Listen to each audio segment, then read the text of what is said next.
오늘 주시는 하나님의 말씀은 마태복음 5장 33절에서 37절까지의 말씀입니다. 제가 봉독해 드리겠습니다. 또 옛사람에게 말한 바 헛맹세를 하지 말고 네 맹세한 것을 주께 지키라 하였다는 것을 너희가 들었으나 나는 너희에게 이르노니 도무지 맹세하지 말지니 하늘로도 하지 말라 이는 하나님의 보좌이며 땅으로도 하지 말라 이는 하나님의 발등상이며 예루살렘으로도 하지 말라 이는 큰 임금의 성이며 네 머리로도 하지 말라 이는 네가 한 터럭도 희고 검게 할 수 없음이라.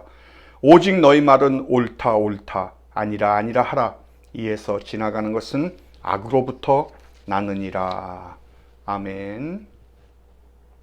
할렐루야. 오늘 저는 우리는 진실합니까? 라는 주님의 말씀으로 함께 은혜를 나누겠습니다. 우리 사람에게 있어서 가장 중요한 품성 중에 하나가 바로 진실성이 아닌가 싶습니다. 그 사람이 얼마만큼 믿을 수 있는 사람인가, 신뢰할 수 있는 사람인가 하는 것이지요. 근데 이 진실성은 무엇보다도 그 사람이 평소에 하는 말로써 나타난다고 저는 생각을 합니다. 그 사람이 그런 말을 했다면 그것은 틀림없는 사실일 것이다. 이런 말을 듣는 사람이라면 그 사람은 참으로 신뢰와 존경을 해도 좋은 그런 훌륭한 사람입니다. 그래서 동거래를 한다 하더라도 차용 증서를 쓸 필요조차 없는 그런 사람일 것입니다. 그러나 반대로 그 사람의 말이라면 콩으로 메주를 쓴다 해도 믿지 않겠다. 이 정도 된다라면은 그 사람의 사람됨은 설명하지 않아도 우리가 짐작할 수가 있는 것입니다. 여러분, 예수 믿는 사람 하면 그래도 정직하다라고 믿어주던 그런 시절이 있었습니다. 그러나 오늘날은 어떻습니까? 어쩌다가 나는 예수를 믿는 사람이기 때문에 내가 손해를 보고 욕을 먹는다 해도 나는 절대로 거짓말은 못하겠다 하고 그렇게 버티는 사람이 있다면 정말 주변 사람들이 놀랍니다. 또 마음으로 감동을 받습니다. 아니, 예수를 믿는 사람 중에도 저런 사람이 있네. 여러분, 이것이 무엇을 의미하는 것이겠습니까? 이 사회의 빛이라고 해야 될 교회가 정직하지 못하다는 데에서는 안 믿는 사람과 다를 바가 없고, 이 사회의 모든 믿지 못할 정치인이라든지 경제인이라든지 이런 사람들보다도 교회의 지도자가 더 나은 점이 없다라는 이야기입니다. 이런 상황을 우리가 지금 맞이하고 있습니다. 그러므로 진실성이란 우리 사람에게 있어서 이렇게도 중요한 것입니다. 근데 이 진실성은 평소에 그 사람이 하는 모든 행동과 말들을 통해서 쌓여가게 되는데, 특히 자기 자신의 진실성을 드러내는 최종의 방법으로서 우리는 맹세라는 것을 합니다. 왜냐하면 내가 맹세한다 라고 하는 것은 그 이상의 더 이상 다른 방법이 없기 때문에 그렇습니다. 우리는 살아가면서 크고 작은 많은 맹세들을 하면서 살아갑니다. 교회에 와서 예수님을 믿는다고 고백을 하고 세례를 받을 때 사람들 앞에서, 하나님 앞에서 서약을 합니다. 임직식을 할 때에도 그 직분을 잘 감당하겠다고 서약을 하고 임직을 받습니다.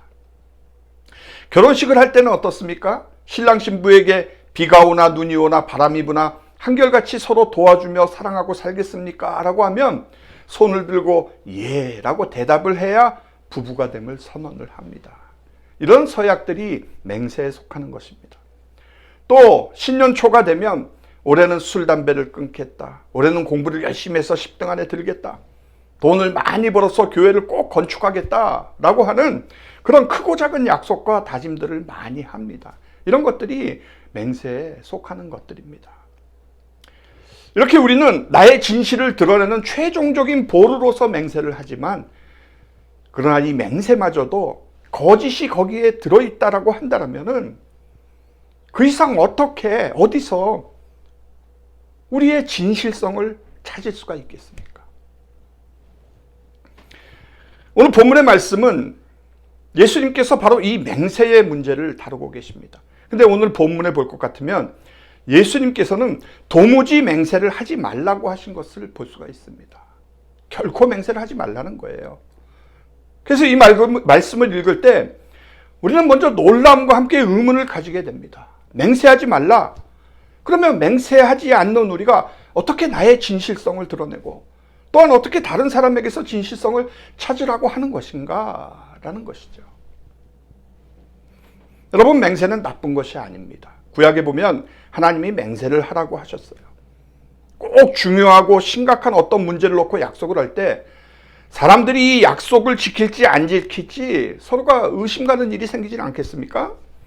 그럴 때 맹세를 해서 서로의 마음을 안심시키라라고 하셨습니다. 그리고 어떤 문제를 놓고 네가 옳으냐 내가 옳으냐 하는 것을 다투어야 되는 그런 어려운 분쟁이 생길 때에는 서로가 맹세를 통해서 그 분쟁을 잠재우고 서로를 신뢰하도록 하셨습니다.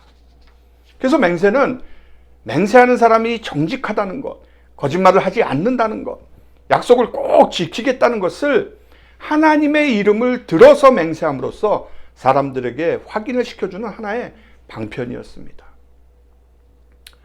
여러분, 하나님께서도 네 몸에서 날짜가 네 상속자가 되리라 라는 말씀을 아브라함께 하셨어요. 근데 그 하나님의 말씀을 듣고 마음에 의심 반 또는 우려 반을 하고 있는 아브라함을 하나님께서는 저녁에 데리고 나가셔서 하늘에 있는 별을 가리키시면서 아브라함아, 하늘을 보아라. 저 하늘의 별들을 셀 수가 있느냐? 너 못 세지?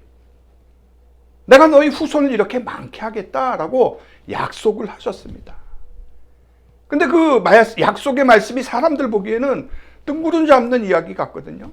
그래서 아브라함이 잘 믿지 못할까 싶어서 맹세를 하나님께서 하시려고 하는데 자기보다 높은 자가 없지 않습니까? 그래서 자기의 이름을 걸어서 하나님께서 아브라함에게 맹세를 하셨습니다. 내 이름을 걸고 맹세하노니 내 말대로 그 자손이 하늘의 별처럼 많게 하리라. 하나님이 맹세하신 그 말씀을 듣고 아브라함이 믿을 것입니다. 그러나 하나님께서는 몇 가지 조건을 걸으셨습니다. 맹세할 때는 꼭 여호와 하나님의 이름으로 맹세하라. 그리고 여호와 하나님의 이름으로 맹세할 때는 반드시 지켜라. 안 지키면 내가 그 대신 책임을 묻겠다라고 말씀을 하셨습니다. 그리고 맹세할 때는 망령되이 맹세하면 안 되고 헛되이 맹세하면 안 되고 일상생활에서 함부로 습관적으로 맹세하면 안 된다라고 하셨습니다. 그리고 또 맹세할 때는 하나님 외에 다른 이름을 사용하면 안 된다라는 분명한 조건을 다셨습니다. 그런데 문제는 서기관들이나 바리새인들이 이런 맹세의 원칙을 무시하고 잘못 가르쳤다는 데 있는 것입니다. 여러분, 오늘 본문 33절을 보면 또 옛사람에게 말한 바 헛맹세를 하지 말라. 네 맹세한 것을 주께 지키라 하였다는 것을 너희가 들었으나 라고 말씀합니다. 그러니까 서기관과 바리새인들은 자기들의 유전에 따라서 백성들을 이렇게 가르친 것입니다. 헛맹세를 하지 말고 네 맹세한 것을 주께 지키라. 여러분, 이 말씀만 보면 별로 문제가 없는 것 같죠? 근데 마태복음 23장에 보면 그들이 무엇을 잘못 가르쳤는지를 분명하게 말씀을 하고 있습니다. 제가 읽어드리겠습니다. 화 있을진저 눈먼 인도자여, 너희가 말하되 누구든지 성전으로 맹세하면 아무 일 없거니와 성전에 금으로 맹세하면 지킬지라 하는도다. 어리석은 맹인들이여, 어느 것이 크냐? 그 금이냐 그 금을 거룩하게 하는 성전이냐? 너희가 또 이르되 누구든지 제단으로 맹세하면 아무 일 없거니와 그 위에 있는 예물로 맹세하면 지킬지라 하는도다. 맹인들이 어느 것이 크냐? 그 예물이냐 그 예물을 거룩하게 하는 제단이냐. 자, 이 말씀을 보면 서기관들과 바리새인들이 맹세의 원칙을 다 무시하고 자기들에게 유리하게 가르쳤다는 것을 우리가 알 수가 있습니다. 중요한 일에만 맹세를 하게 해야 되는데 사소한 일까지도 맹세를 하게 했고, 하나님의 이름으로만 맹세해야 하는데 성전이나 제단으로 맹세하게 해서 하나님의 이름으로 하지 아니한 맹세니까 지키지 않아도 되는 것처럼 그렇게 얘기를 했습니다. 근데 여기서 중요한 것은 맹세한 것은 다 지켜야 하는데 자기들에게 유리한 것만 지키게 했다라는 거예요. 무슨 말씀인가 하면 성전으로 맹세하면 안 지켜도 되는데 성전에 금으로 맹세한 것은 지켜야 한다고 그렇게 가르쳤습니다. 성전에 제단으로 맹세하면 지키지 않아도 되는데 제단 위에 예물로 맹세한 것은 꼭 지켜야 한다라고 그렇게 가르친 것이에요. 무슨 이야기입니까? 무슨 약속은 꼭 지켜야 된다는 거죠? 금이나 예물의 약속은 꼭 지켜야 한다는 것입니다. 정말로 중요한 것은 성전이고 제단인데, 그러나 서기관들이나 바리새인들에게 중요한 것이 무엇입니까? 금이요 예물이었습니다. 바치면 자기들이 가지는 것이니까. 그 약속은 꼭 지켜야 한다고 그렇게 가르친 것입니다. 그러니 얼마나 그 사회가 믿을 수 없는 사회이고 타락한 사회였다는 것을 우리가 짐작을 할 수가 있는 것입니다.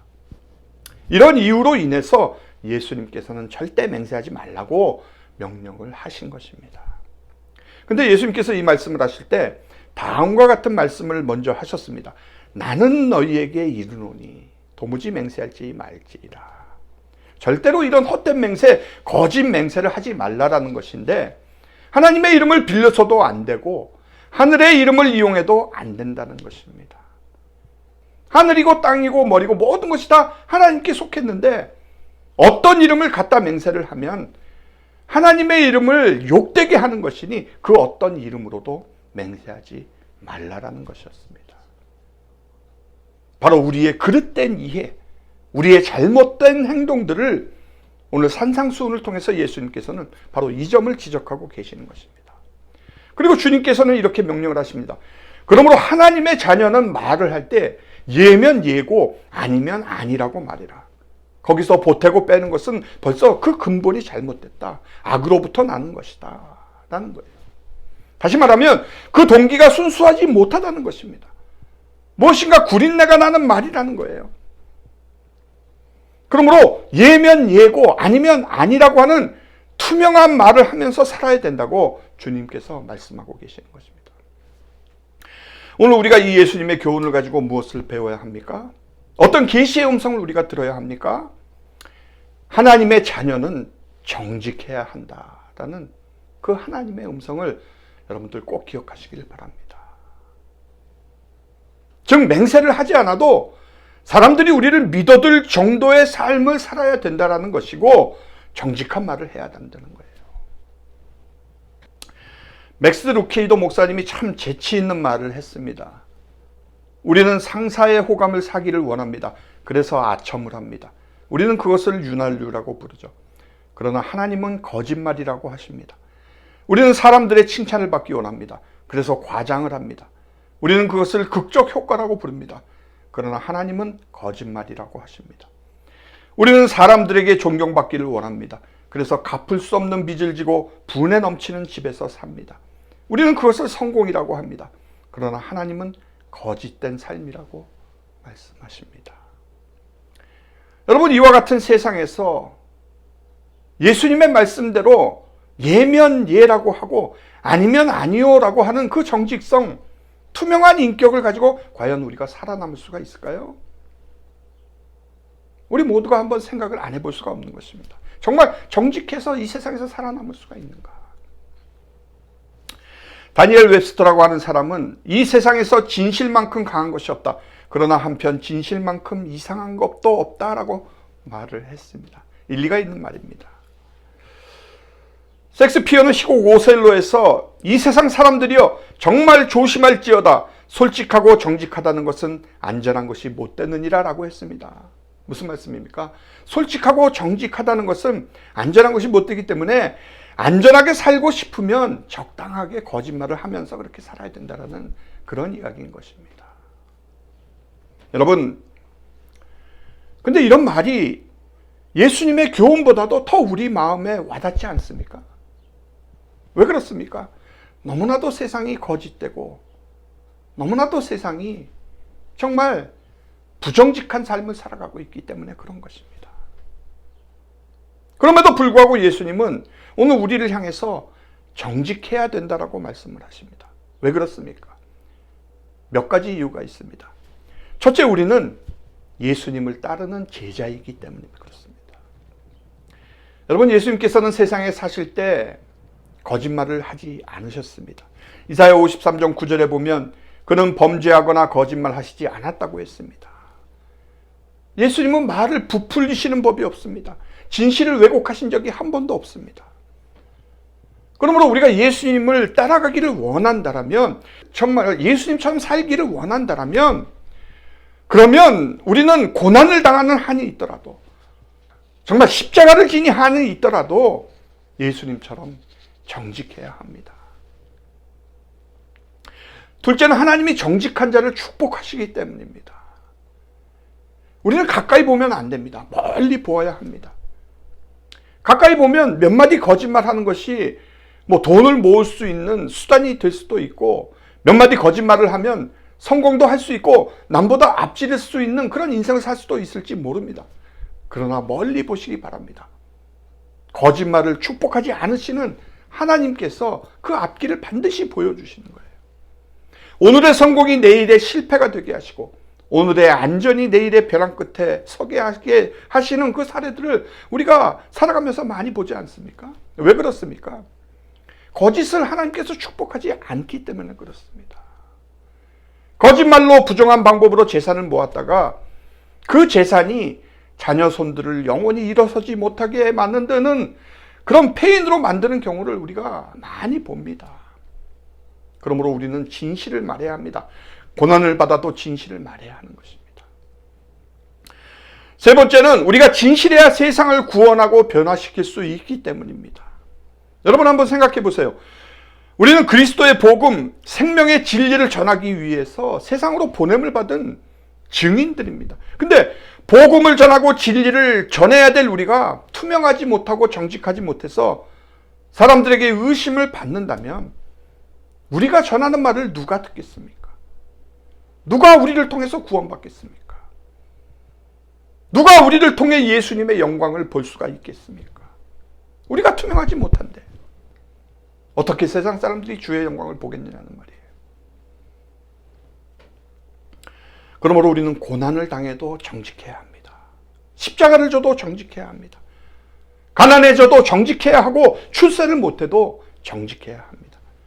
그때 하나님께서 우리를 축복해 주심을 여러분 믿으시기 바랍니다. 사랑하는 성도 여러분, 새 사람을 입은 하나님의 자녀를 향해서 바울은 에베소서 4장 25절에서 이렇게 교훈을 합니다. 그런즉 거짓을 버리고 각각 그 이웃과 더불어 참된 것을 말하라. 이는 우리가 서로 지체가 됨이라. 아멘이십니까? 우리는 진실해야 됩니다. 정직해야 됩니다. 그러나 우리 힘으로는 하기 정말 어렵습니다. 하나님이여 내 속에 정한 마음을 창조하시고 내 안에 정직한 영을 새롭게 하옵소서. 은혜를 받아야 합니다. 성령의 감동을 입어야 합니다. 성령의 깨끗하심을 가지고 내 마음을 씻어내야 합니다.